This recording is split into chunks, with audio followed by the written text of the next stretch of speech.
Aku hanya memikirkan satu peraturan penting. Kenapa kau lakukan hari ini kalau kau bisa melakukannya besok? Few moments later.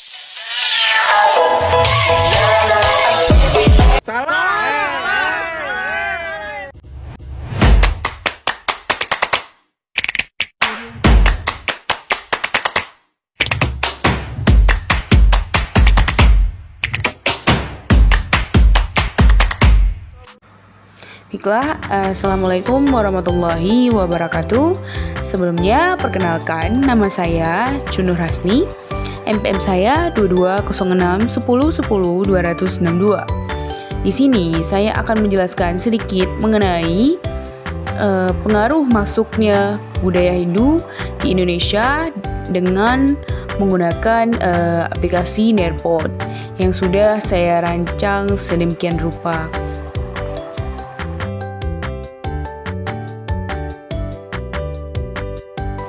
Baiklah, selanjutnya kita akan langsung memasuki materi yang pertama, yaitu tentang reaksi bangsa Indonesia ketika masuknya budaya dari India. Masuknya budaya dari India, baik bercorak Hindu maupun Buddha, tidak terlepas dari terjadinya perubahan jalur lalu lintas pelayaran dagang antara India dengan Cina. Pada awalnya, para pedagang baik dari India ke Cina maupun sebaliknya menggunakan jalur darat atau yang dikenal dengan jalur sutra. Namun, pada sekitar abad ke-1, mereka mengalihkan rute perjalanan menjadi jalur laut. Beberapa faktor yang mengakibatkan para pedagang memindahkan jalur perdagangannya adalah: yang pertama, faktor keamanan yang tidak menjamin keselamatan para pedagang dari perampok-perampok yang menghadang mereka di tengah perjalanan.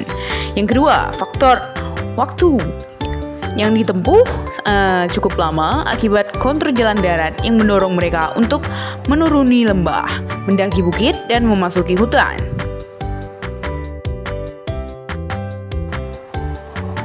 Yang selanjutnya ada wujud akulturasi budaya India dengan budaya Indonesia. Akulturasi kebudayaan adalah suatu proses percampuran antara unsur-unsur kebudayaan yang satu dengan kebudayaan yang lain, sehingga membentuk kebudayaan baru. Kebudayaan yang baru merupakan hasil pencampuran itu masing-masing, tidak kehilangan keberbedaan atau ciri khasnya. Oleh karena itu, untuk dapat berakulturasi, masing-masing kebudayaan harus seimbang. Begitu juga dengan kebudayaan Hindu-Buddha dari Indonesia dengan kebudayaan Indonesia asli. Terjadi akulturasi antara kebudayaan Indonesia dengan kebudayaan Indonesia adalah kebudayaan Hindu yang masuk ke Indonesia tidak begitu saja diterima oleh bangsa Indonesia, disebabkan sebelumnya budaya dari Indonesia, bangsa Indonesia sendiri sudah memiliki kepandaian lokal atau local genius. Akulturasi antara kebudayaan Hindu-Buddha dengan kebudayaan asli Indonesia terjadi di berbagai bidang, di antaranya seni bangunan, seni rupa, seni pertunjukan, sistem kepercayaan, dan sistem pemerintahan. Selanjutnya, kerajaan-kerajaan Hindu-Buddha tertua di Indonesia. Yang pertama ada Kerajaan Kutai.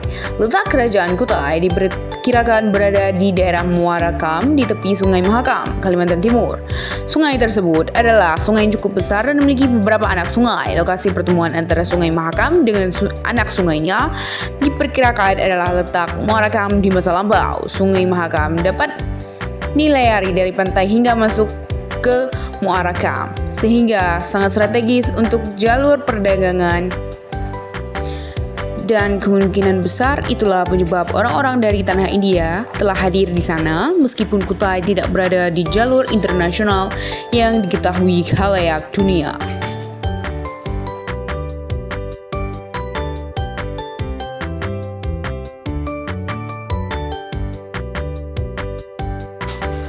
Selanjutnya ada Kerajaan Tarumanegara.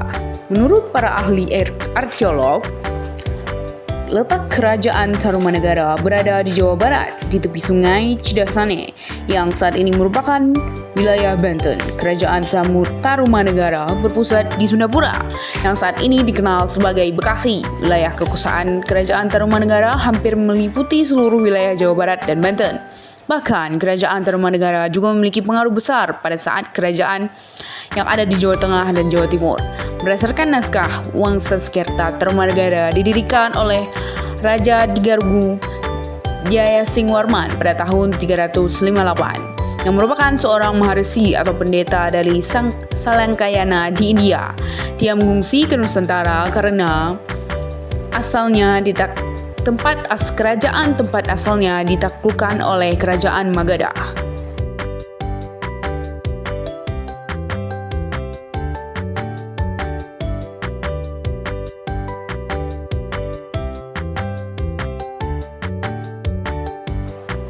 Selanjutnya ada Kerajaan Mataram kuno. Kerajaan Mataram Hindu berlokasi di pedalaman Jawa Tengah di sekitar daerah yang banyak dialiri sungai.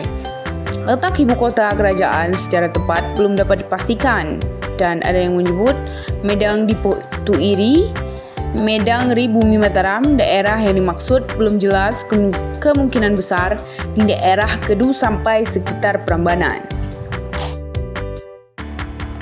Selanjutnya ada Kerajaan Majapahit. Kerajaan Majapahit dibangun di atas hutan teri sekitar tepi Sungai Brantas, berdalih sebagai pertahanan kerajaan karena Sungai Brantas adalah pintu keluar masuk untuk mengakses wilayah utama kerajaan di Jawa Timur. Baik Kediri maupun Singasari, desa itu dibuka dengan nama Majapahit, barangkali berhubungan dengan ditemukannya Maha yang pahit di daerah tersebut. Dalam Kakawin Negara Kartagama, pengaruh kerajaan Majapahit sangat luas, meliputi hampir seluruh negara Indonesia sekarang, dari Sumatera di bagian barat sampai ke Maluku di bagian timur. Luasnya daerah terpengaruh Majapahit itu dikuatkan oleh penjajahan Portugis Tomo Pires.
Dan yang terakhir adalah kesimpulan.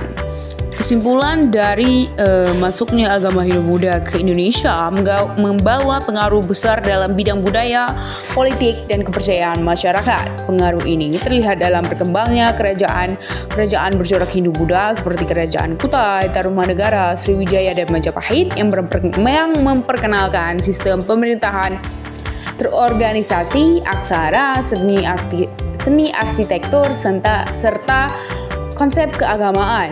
Integrasi budaya lokal dengan monumental seperti Candi Borobudur dan Prambanan. Selain itu, pengaruh ini juga mengubah pola pikir masyarakat menjadi lebih kompleks, menciptakan fondasi bagi perkembangan peradaban Indonesia di masa berikutnya. Baiklah, mungkin hanya inilah yang dapat saya jelaskan dari pengaruh masuknya budaya Hindu-Buddha di Indonesia.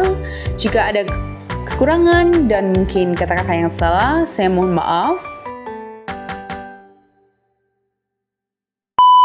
Oke teman-teman, terima kasih sudah menonton videonya.